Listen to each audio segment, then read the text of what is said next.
Hello and welcome back to the channel, and a special welcome to all the new subscribers.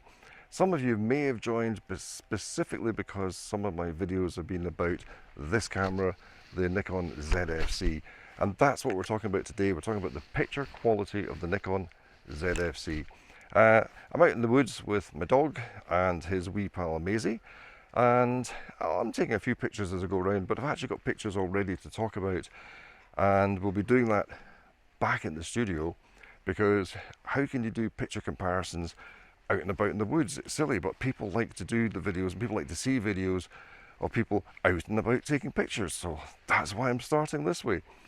So I am taking pictures today when I'm out, and what I'm trying to do is take images that have got good texture in them so we can actually look at detail and see what the camera is picking up and what it keeps and how it resolves that, especially in printing. And I have never ever printed on this channel, mainly because I haven't really had a printer working for a very long time, and I got gifted a printer probably about 2 or 3 years ago, and I only just got round to buying the ink for it because it's really expensive, and then about a month and a half, 2 months later, I eventually got round to buying paper.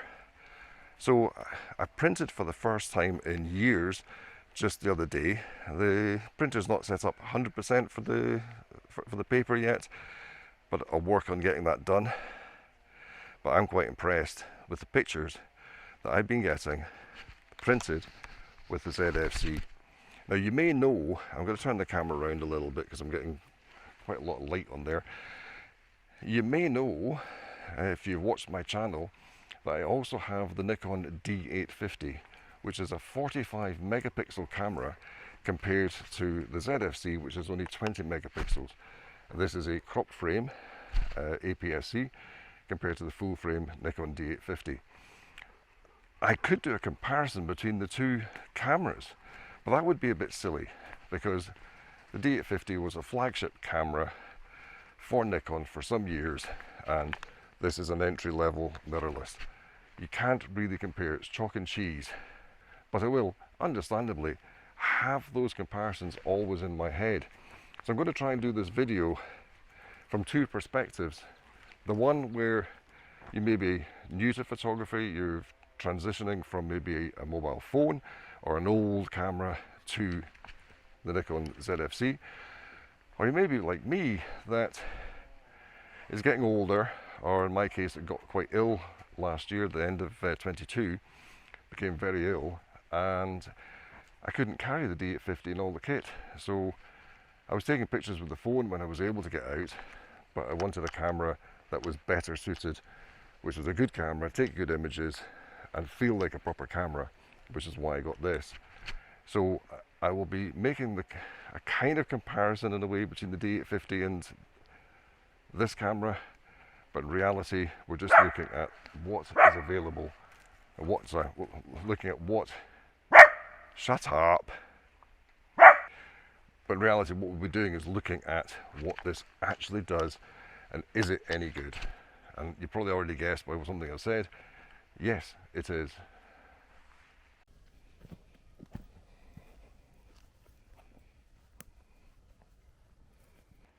There's a nice patch of moss here covering all the old bits of wood that have fallen off trees over time.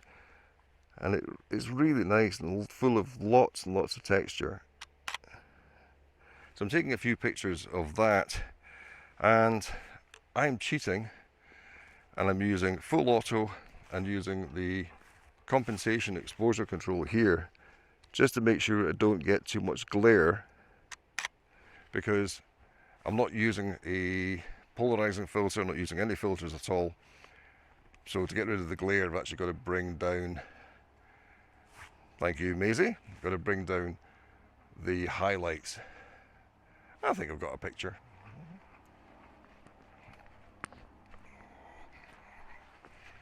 Well, hello and welcome back to the home office, and we're going to discuss a couple really of the images that I've taken. I've selected a few here of the images I took in the woods, but we're only going to talk about 2 or maybe 3, and we'll move on to some other images and compare those with what we're getting from the Zfc We'll give you some ZFC images from out with the woods as well, because it was a bit dark in there and that's not really very fair for a picture comparison. But the first one we're going to look at is the last image you saw me take. It's actually the only image you saw me take, because I wasn't filming myself doing very much. And it was really just this mossy ground over fallen trees and bits of wood. And I printed that off as well, and I can show you that. I'll try and zoom in on that in a minute. But I'm looking at the image here on print, and I'm quite happy with it. And I'm looking at the image on here. And obviously some things are out of focus because of depth of field. But if we zoom in on that, it's slightly hazy, slightly fuzzy, because if you actually look, it's 2000 ISO. It was at f4, and it's 1/125th of a second. So yeah, it could probably be better, but it's not bad, and we're zooming in a long way on that. I would say that's okay. If we look at the print, it's not the best picture in the world. Obviously, this is just a purely looking at textures and does it resolve well in the image. And as a print, I would say that is perfectly acceptable. Don't forget, the print is going to be smaller than the image you see on screen. And yeah, there's a lot of detail in there. I'm very happy with that. I'll let you have a look at that yourself. The next image, get rid of this one. The next image I'm going to look at is this one here. And I'm looking at this one because it was slightly better light. There's some sunshine coming through. So ISO was only 400 on this one, 1/250th of a second at f4.2. So 4.2 is probably the widest I'm going to get with that kit lens. But yeah, it's looking good. I can zoom in on that. There's still some haziness in that. I'm not surprised. It is still 400 ISO. And again, we're zooming in an awful long way. As an image itself, I think there's a lot there. So when I took that image and put it into the printer, I'm very pleased with it. Very, very pleased. Obviously, it's not coming up as bright as on the screen here. I have to work at that. I'm no expert at printing, but the leaves that are on the ground have come up really, really well, and I'll leave that for you to have a little look at as well. Right, we'll get rid of that one, and I'm going to show you an image that I took at another time, and I actually entered this one into a small competition, and it's this one here. So this was entered into a club competition and did really well for detail and focus. And to be honest, it is one image. It's not a photo stacked image. And I really like the detail that is in the leaves here. That's where the main focus point is. The leaves are just spectacular, and as is the moss on this tree. So it's the base of a tree. The tree, I was looking at it again today, it's almost completely covered in moss. It is incredible. And they say moss only grows on the north side. It grows all the way around trees here in Scotland. So yeah, it's looking really good. And when you print it, again, the colours aren't quite the same. And I cropped this slightly. But when printing, I'm looking at the leaves and the textures, and it is really, really good. And don't forget, a printer will print at something like 300 dpi, which is going to be less detail than is on the screen here. And if I look at that on the screen, the big screen, get the image up for that, that was 800 ISO, it's 7.1, f7.1, 1/30th of a second, so that was risking at 20 millimeters. So I was quite lucky that I got that.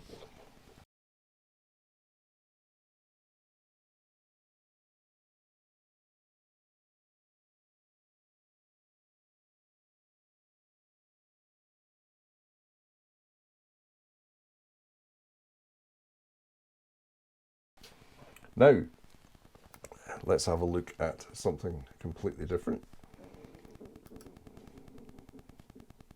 My tummy's rumbling. So we're going to have a look at the selected.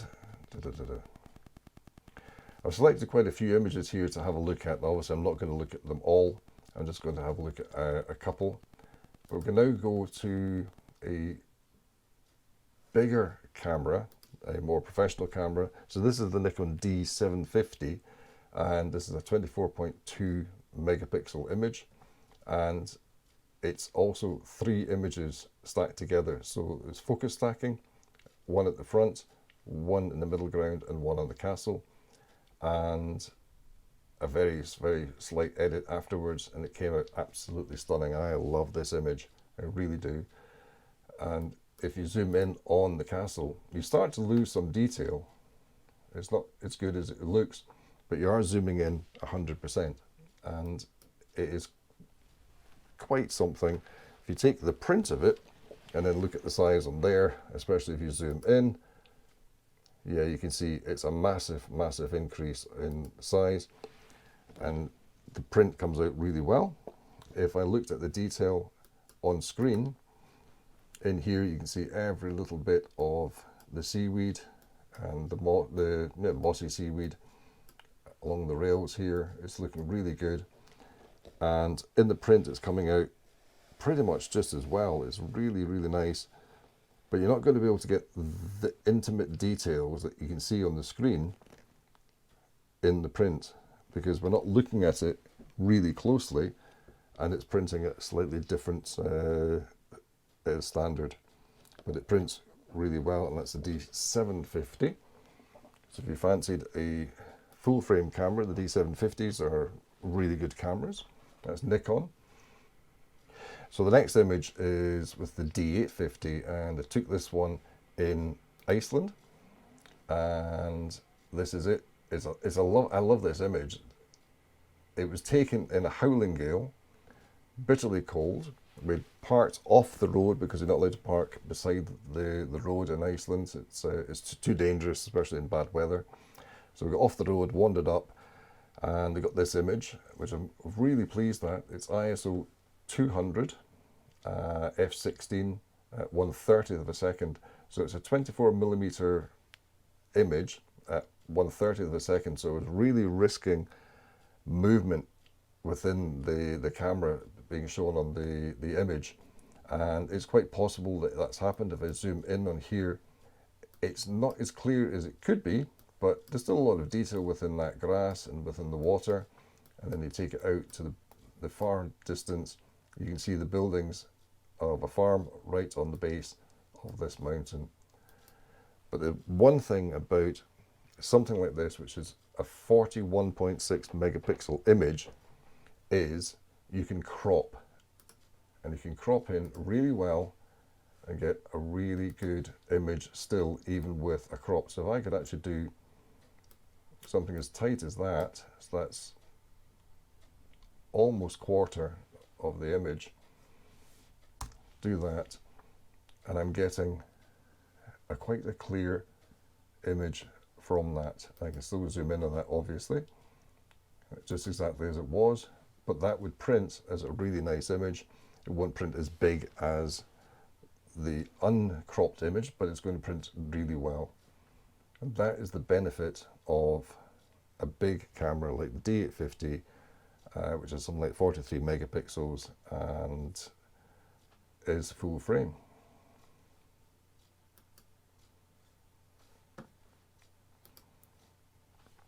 I want to show you a couple of other images from the ZFC before I go into something else. And there's 2 images here. This was sunset in Tenerife, and I just loved this, absolutely loved it. There's minimal grain in here. It's really quite tidy. I like it a lot. And for those that are concerned, because there's children in this, I did approach the parents and ask if it was okay to take that picture. They'd seen me taking the images. Went up with the camera, showed them the back of the screen, and they were quite happy for me because they're silhouetted. So the next image is this one here, and it was taken in Santa de la Cruz, the north of the island in Tenerife. It was festival time, and these kids came through a little carnival parade, wonderfully dressed up. There's various types of costume, but I really like the colourful ones at the front of the parade here. Now, again, I'm photographing children. I hate photographing children because people don't like it. This gentleman over the side here, he really looks like he's not happy that somebody's taking pictures. Maybe just the fact that he's going to be in the picture. But because it's a very public event and a public display, and they're all very well dressed, I think they're quite happily accepting that people will be taking photographs. But in this image here, I can zoom in, and you can see there's a little bit of haziness in there, but it's not too bad at all. I can't do denoise on this one now. I think I've already converted it slightly, but I could do a little denoise on that if I wanted to. But what I can do is see, can I crop this? Because I don't really like the signs here, so I'm going to bring the sign in out the way. You can bring the sides in, should I say. It's about there. Take Mr. Grumpy out. Take it to about there, so I'm not taking out that gentleman too much on that side. I want to keep the decorations in the background, so I will raise the bottom rather than drop the top and get an image about there. Maybe bring that down a fraction to there and make that my image there. Let's have a look at the colours and such. Can I do anything with that? So the vibrance is up, the colour is up. If I take the colour too high, the yellows will look really, really unnatural. So you just want to keep it just popping a little bit, but not over the top. I quite like that. And that is, so that's 200 ISO, it's a 11.1 megapixel image because I've just cropped it, and yet it looks perfectly good. And I'd be happy to print that. It would come out quite well. Now, if you're going from the big camera that was just mentioning, the D850 or such, and coming down to this, you will notice that difference, that you can't crop as easily. But I have shown you can crop some images. If it's good light and you've got your settings correct, you will be able to crop quite well. And if there's any grain there, you can use denoise within Lightroom to just take that grain out. But I'm going to jump and have a look at something a bit different. I'm going to go, what happens if you were coming up from, say, a phone or from an older type camera? For example, one like this. Now, this was my little backup travel camera. I've used this for quite a few years now. I don't even know how old this is. It's a little Lumix Panasonic DMC TZ60, and I took that out to Thailand a few years ago, long before I was doing any vlogging, and I took some images there. And quickly have a look at this one here. So this is nighttime using the light that the gentleman had in his stall, and it's not bad. I'm quite happy with that. Why do I keep hitting develop?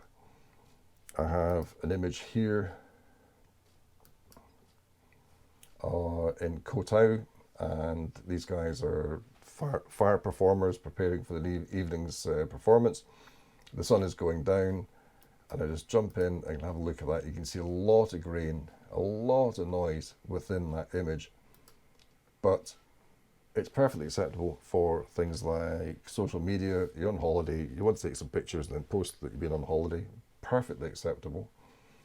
And then let's jump back to one more I've got a print of, and we've got this lad here. So this image here is one of those performers who's preparing his fire stick for the evening's performance. And if I zoom in on him, you can see there is quite a bit of noise there, acceptable for, say, social media images and such, but it is just a little bit noisy. But you can fix that simply going into develop,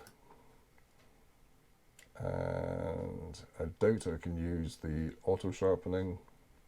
Denoise isn't currently available for that one, which is fine, but I can do this myself. If I just go in, I can do a little bit of denoise there. What I've found with some images, if you just need to adjust the color denoise, if you're scanning images are discovered, there's a scanning machine sitting beside me. I've been scanning slides from the 1990s. Using the color denoise makes a huge difference. But with this, I'm just going to take that back a fraction, 27, and he comes up looking a lot better there. Do that, and that's an acceptable image. And I actually have that printed.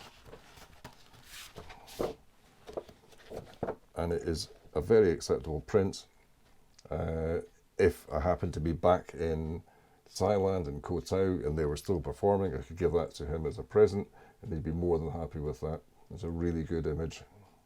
It's not going to go on my wall, but somebody else might want to. So I'm quite happy with that. I'll let you have a look at that one as well.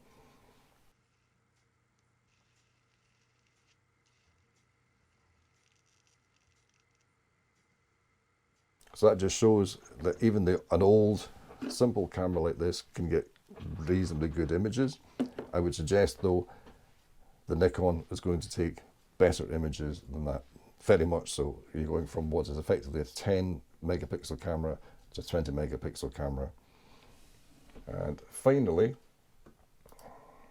it was Duke's birthday in December, and I took a picture of him for his birthday portrait, and this is his image, and I'm very happy with this. It prints well, slightly different color because of the printer, but it is really nice. I really like it. I prefer the image on here. It is so crisp. The eyes are just gorgeous. Everything's nice. I'm absolutely loving this. And the news is, this is an image off my phone. This is from the iPhone 13 Max Pro Plus, whatever it is. It's not even the 15, it's the 13, and it comes out really well. I will say, as a caveat to that, the images off the phone are good in good light conditions. If the light drops, its ISO struggles to get a good image, because it can't change anything else. It can't change the f-stop. It can change the speed and the ISO. And ISO is not, or ISO is not the best thing to be changing. It degrades the image. So in good light conditions, the phone does really well. I'd love to show you more images. I've got lots. You can see a little padlock there and you're wondering what I'm doing with that. I'll quickly jump in and have a look at it. It's just the detail that was able to be picked up with the ZFC is just incredible, and that's at 1250 ISO. It's just, it's stunning. It really is stunning. I'm very happy with it.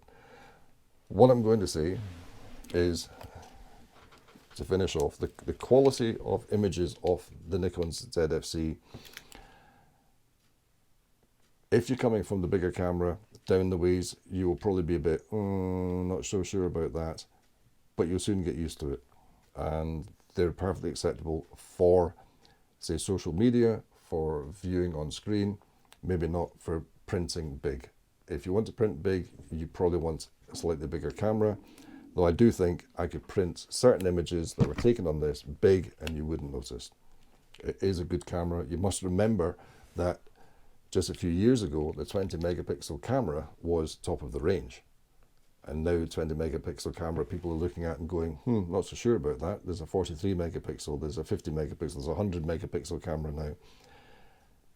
I think we're kind of getting sold on the only way to get a good image is to have the latest and greatest and very expensive camera.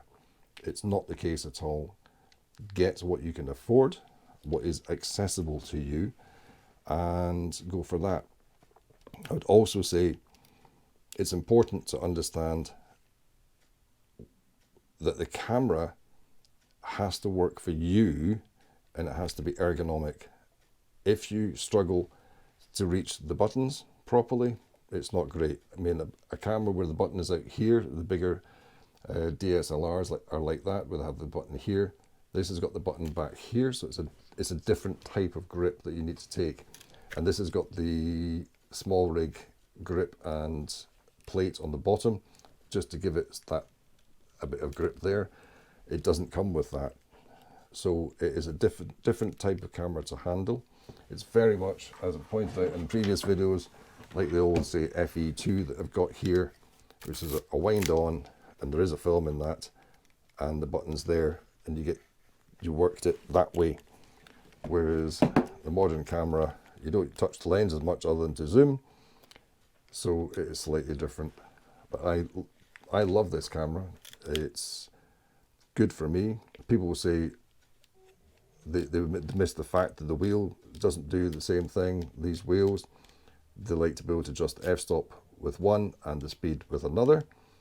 But I find because the way your hand goes, you can adjust the speed very easily at the top anyway. And as you're looking through here, it's showing what the speed's going to be. So you don't need to be looking at this. You can look through and see what you've got there anyway. And the ISO button, the ring here, is lockable, so you don't have it accidentally adjust that. So that's the camera, that's the images that we're talking about. I would say the images are pretty damn good. Yes, if you're coming from the big camera, they are not as good. If you're coming up from a phone or a small camera like this, yes, they will be better. So don't be worried about it. But if you can, see if you can borrow one and take some images with it and see what you think yourself.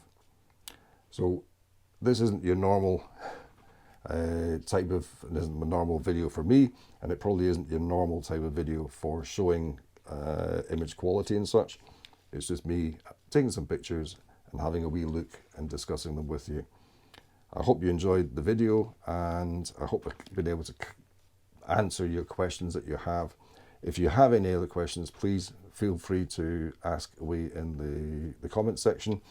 I will do my best to answer everyone with my honest opinion, but don't forget, I am not an expert in cameras. I'm just giving you my personal ideas and beliefs. Okay, thanks for watching, and remember, get out, take pictures, and have fun. Bye for now.